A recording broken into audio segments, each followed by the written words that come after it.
Bhushan jewellers, अनमोल रिश्तों के लिए। हिमाचल प्रदेश की सुक्खू सरकार का ये कहना है कि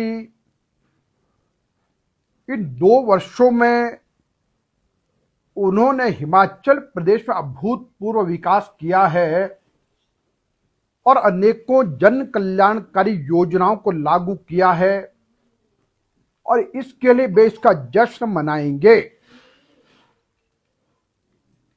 मेरा सीधा सा आरोप है, आज तक की सबसे निकम्मी, सबसे असफल, सबसे नाकामयाब और झूठ बोलने वाली सरकार यदि कोई हुई है तो वह सरकार सुखविंदर सिंह सुक्खू की सरकार है।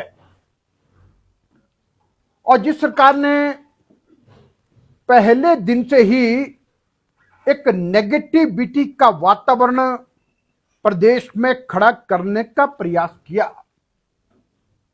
और जिसमें हिमाचल प्रदेश के मुख्यमंत्री सुखविंदर सिंह सुक्खू ने कांग्रेस पार्टी की जीत होते ही एक बात कही कि हिमाचल प्रदेश में 97% आबादी हिंदुओं की है, हमने उस हिंदुत्व की विचारधारा को हराया है।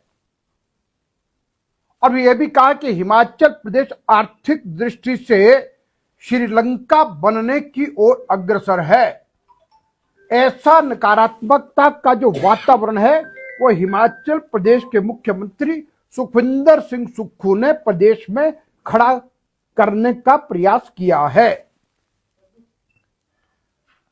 साथियों देखिए, ऐसी सरकार जिसका पहला निर्णय यह आया कि हिमाचल प्रदेश में अनेकों विकास योजनाएं, अनेकों जल कल्याणकारी नीतियां और अनेकों संस्थान जिनको श्री जयराम ठाकुर की सरकार ने जनहित में प्रारंभ किया था, ऐसे लगभग 1500 संस्थानों को ताला लगा करके बंद कर दिया। और सुक्खू जी बार बार कहते हैं कि चुनावी वर्ष में पूर्व भाजपा सरकार ने 5000 करोड़ रुपए की रेवड़ियां बांट करके ऐसे 1500 संस्थान प्रारंभ किए थे जिनको हमने बंद कर दिया है। देखिए, ऐसे संस्थान कि जहां पर डॉक्टर बैठे थे, जहां पर एक्शन बैठ गया, एसडीएम बैठ गया। हमारे कुल्लू जिला में हमने संस्कृत महाविद्यालय जगतसुख में प्रारंभ कर दिया था। 2 असिस्टेंट प्रोफेसर थे, भवन की व्यवस्था कर दी थी, उस संस्कृत कॉलेज को बंद कर दिया। ऐसे ना जाने कितने संस्थानों को बंद करके, लेकिन तब भी बड़ी बेशर्मी से कहते कि हमने इन सबको बंद किया है। अपने साथियों के हम सबको याद है कि यह सरकार जनता के लिए तो कहती है कि भाई ये सबका सब तो बंद करना पड़ेगा, लेकिन अपने दोस्तों के लिए, अपने मित्रों के लिए अनेकों पद सृजित किए गए। आज दर्जनों के हिसाब से हिमाचल प्रदेश के मुख्यमंत्री के ओएसडी हैं, मीडिया सलाहकार हैं और अन्य प्रकार के सलाहकार हैं और अनेकों चेयरमैन और वाइस चेयरमैन बनाए गए हैं। और उनमें से ज्यादा संख्या तो उन लोगों की है जो लोग किसी पंचायत के पंच का चुनाव जीत करके भी न आए, और ऐसे सब लोगों को सुखविंदर सिंह सुक्खू जी ने कैबिनेट रैंक दे करके प्रदेश की भोली भाली जनता पर बोझ डाला है। और हिमाचल प्रदेश में गैर कानूनी तरीके से जो होना नहीं चाहिए था, ऐसे 6 सीपीएस बना करके रख दिए और हर सीपीएस को कैबिनेट का रैंक दिया गया। और जो कैबिनेट मिनिस्टर को मिलने वाली सुविधाएं वे सबकी सब उनको दी गई। अरे प्रदेश की जनता के लिए तो सुक्खू जी के हाथ में कुछ नहीं, लेकिन इन सीपीएस और अपने मित्रों पर तो करोड़ों रुपया खर्च करके और साथ में इन सीपीएस को बचाने के लिए उच्च न्यायालय में और सर्वोच्च न्यायालय में भी सरकारी खर्चा करके करोड़ों रुपया वकीलों की फीस पर खर्च किया जा रहा है, जो कि सरकारी खाते से किया गया है। और सुक्खू जी, आप झूठ बोलने में तो इतने माहिर हो गए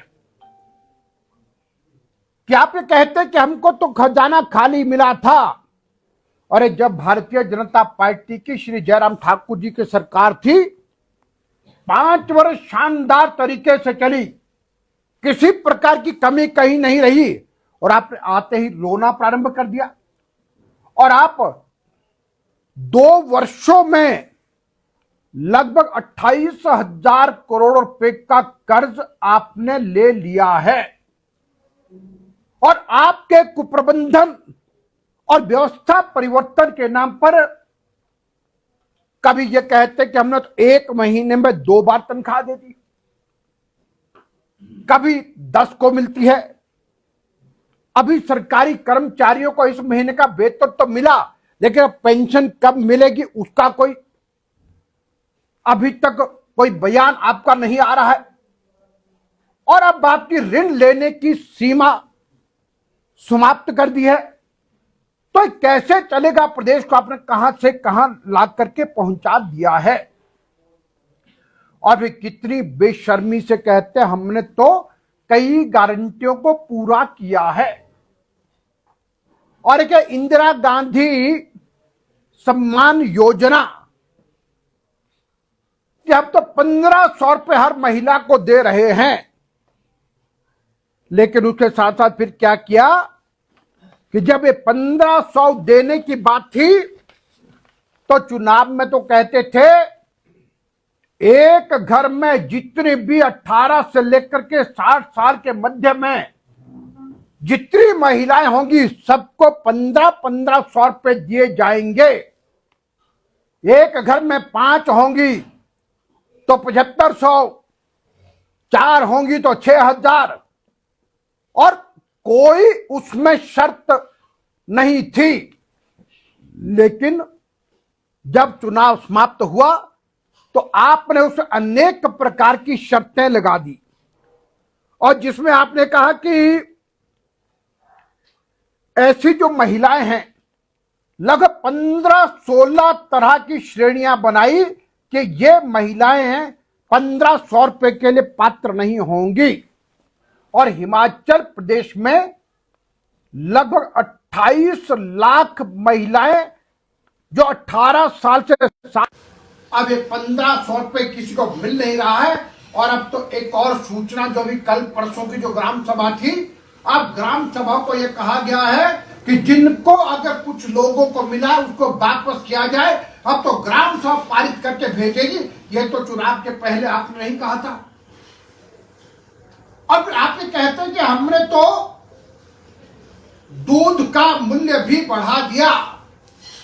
अरे गारंटी देते समय तो सुक्खू जी आपने कहा था गाय का दूध हम 80 रुपए किलो खरीदेंगे और भैंस का दूध 100 रुपए किलो खरीदेंगे। तो हिमाचल प्रदेश में कौन सी जगह ऐसी है जहां पर कि आप इस दूध को खरीद रहे हैं? यानी ये भी आपकी झूठी बात साबित हुई है। और जगह जगह पर हिमाचल प्रदेश की दीवारें भरती।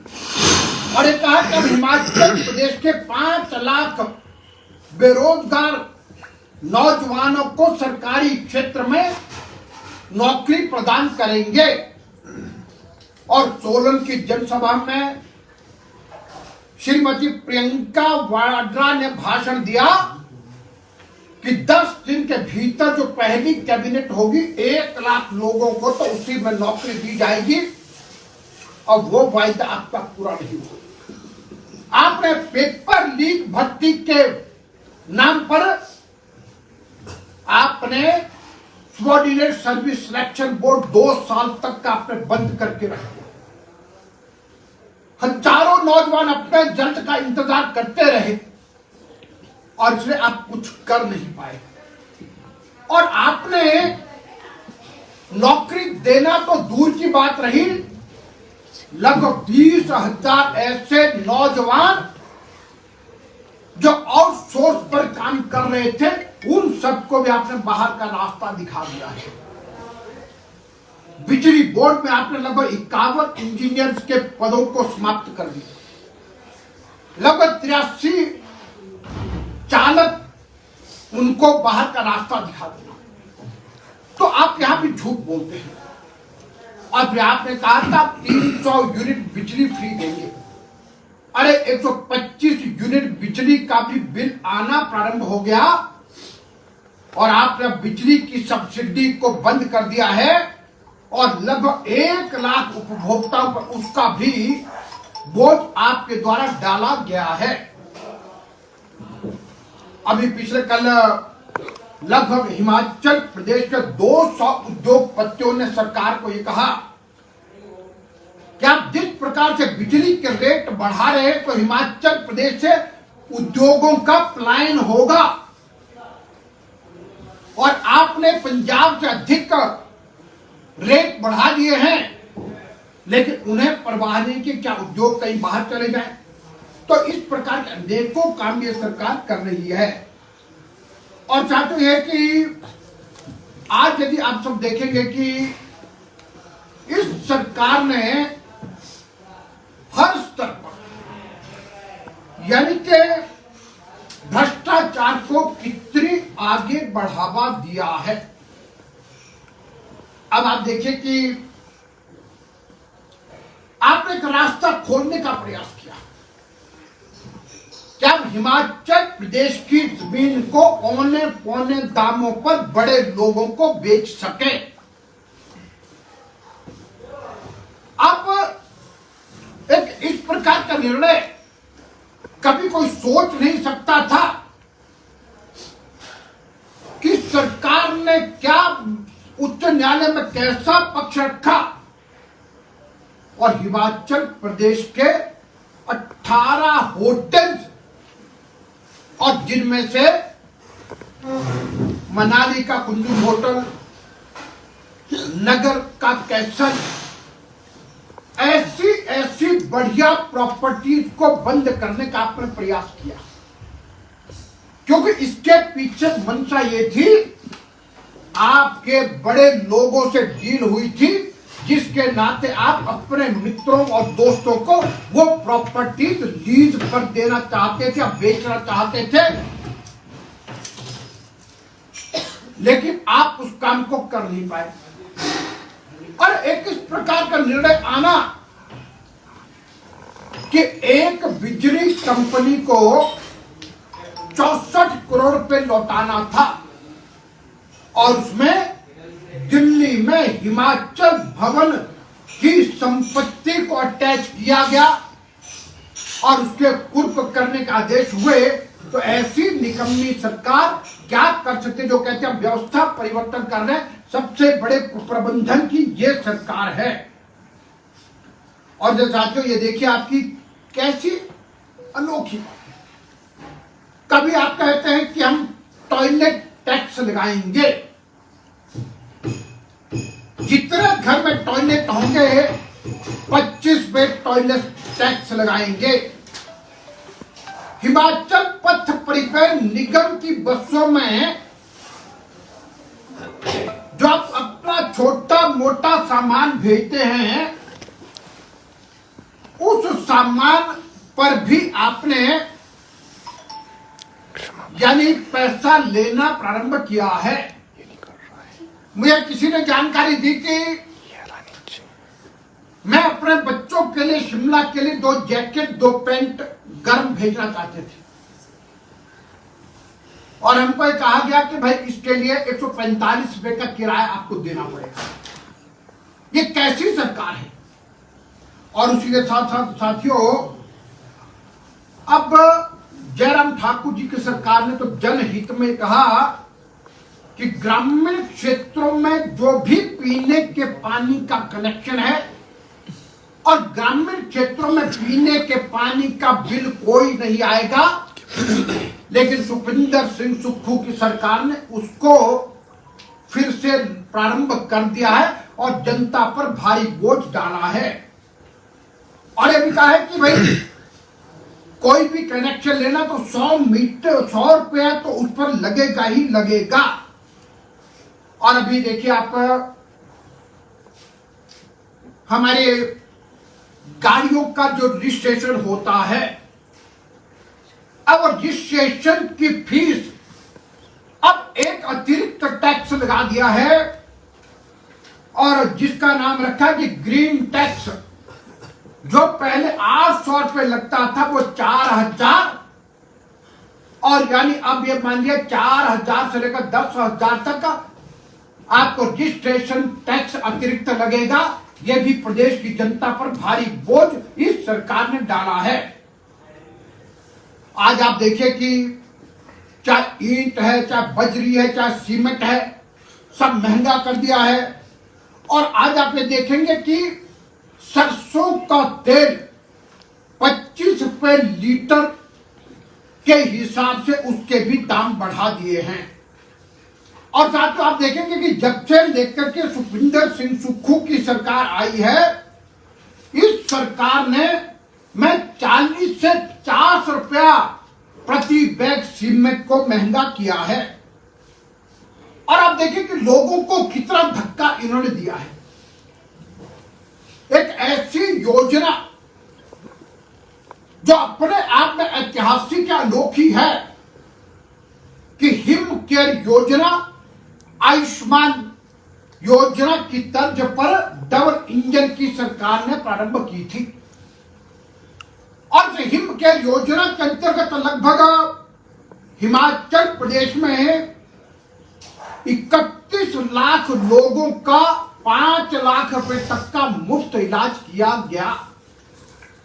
पहले तो सुक्खू की सरकार ने उसका पैसा चुकता नहीं किया और अब हिमाचल प्रदेश में लगभग 292 ऐसे अस्पताल जो इस योजना के एम्पैनल थे उसको बंद कर दिया है। आज कितने लोग अपना इलाज करवाने से महरूम हो गए हैं। और फिर हमने एक योजना चलाई थी, सहारा योजना। ऐसे लोग जो किडनी से पीड़ित हैं, ऐसे लोग जो अपंग हैं, ऐसे लोग जिनको टीबी है, जो लोग चल फिर नहीं सकते, अपनी रोटी कमा नहीं सकते, तब सहारा योजना श्री जयराम ठाकुर जी ने प्रारंभ की थी, जिसके अंतर्गत ऐसे रोगियों को हर महीने 3,000 रुपया सहारा के रूप में पेंशन प्रारंभ की थी। आपने उसको भी बंद करके रख दिया है। नौजवान को रोजगार देने के लिए मुख्यमंत्री स्वावलंबन योजना, उसको आपने बंद कर दिया है। और सरकारी स्कूलों में हम बच्चों को मुफ्त वर्दी दिया करते थे। आपने हिमाचल प्रदेश के ऐसे 12-15 लाख बच्चों को वह मुफ्त वर्दी देना भी बंद कर दिया है। और इसके साथ यह कि जो मेरिटोरियस स्टूडेंट्स हैं उनको फ्री लैपटॉप दिए जाते थे, उसको देना आपने बंद कर दिया है। बागबानों के लिए एंटी हेल्डेट दिए जाते थे, वो योजना आपने बंद कर दी है। तो साथियों, इस प्रकार से ये सरकार ने जो कहा किसी क्षेत्र में काम नहीं कर पाई और बिल्कुल हर क्षेत्र में ये यानी कि असफल हुई है।